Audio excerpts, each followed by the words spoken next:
संभवे गुरुवे नमः। संभवे गुरुवे नमः। प्रणाम करती हूँ अपने गुरु महेश्वर शिव के चरणों में मेरा प्रणाम स्वीकारो। प्रणाम करती हूँ माँ भवानी के चरणों में मेरा प्रणाम स्वीकारो। प्रणाम करती हूँ साप दीदी के चरणों में मेरा प्रणाम स्वीकारो। आप सभी गुरु भाई बहनों के चरणों में मेरा प्रणाम स्वीकारो। सभी का बहुत बहुत धन्यवाद सपोर्ट के लिए। हर हर महादेव। जागा जागा महादेव। आगे सुनते हैं महाशिव पुराण। संक्षिप्त में हम सुन रहे थे गणेश और कार्तिक जी की कथा। अब आगे सुनते हैं।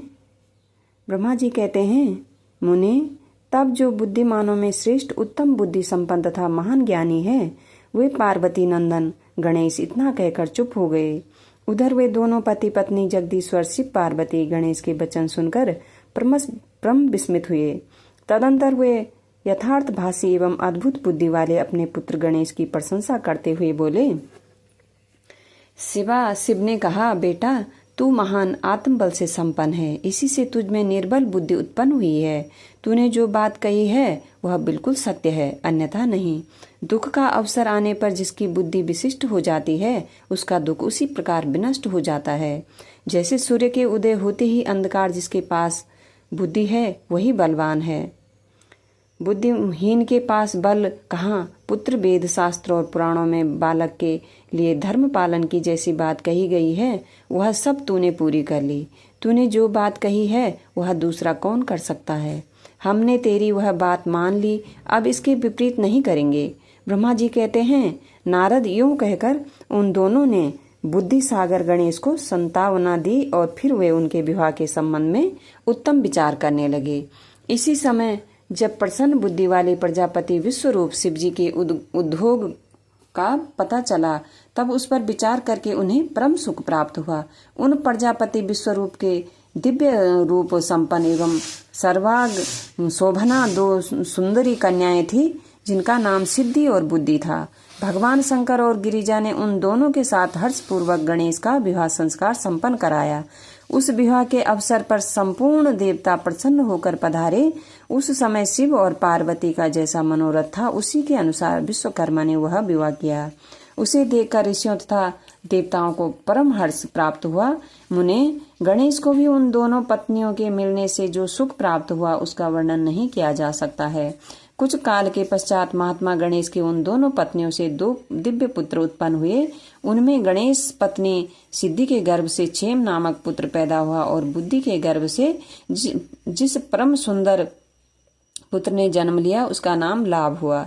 इस प्रकार जब गणेश अचिंत्य सुख का भोग करते हुए निवास करने लगे, तब दूसरे पुत्र स्वामी कार्तिकेय पृथ्वी की परिक्रमा करके लौटे।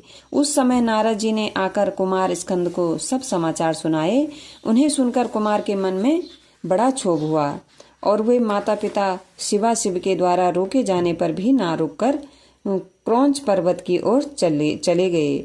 देवऋषि उसी दिन से शिवपुत्र स्वामी कार्तिकेय का कुमारापन प्रसिद्ध हो गया। उनका नाम त्रिलोकी में विख्यात हो गया। वह शुभदायक, सर्व पापहारी, पुण्यमय और उत्कृष्ट ब्रह्मचार्य की शक्ति प्रदान करने वाले हैं।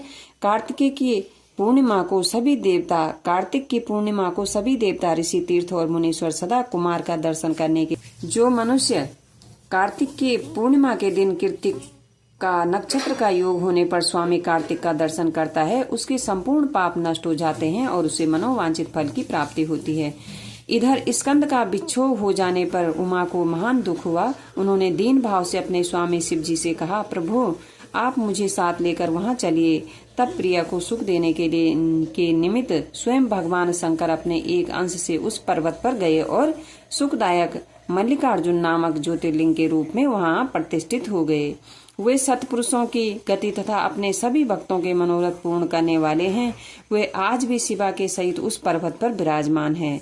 बेटा नारद, वे दोनों शिव भी पुत्र स्नेह से विहल होकर प्रत्येक पर्वत पर कुमार को देखने के लिए जाते हैं। अमावस्या के दिन वहां स्वयं शंभु पधारते हैं और पूर्णिमा के दिन पार्वती जी जाती है। मुनीश्वर, तुमने कार्तिक स्वामी और गणेश का जो वृतांत मुझसे पूछा था वह सब मैंने तुम्हें कह सुनाया।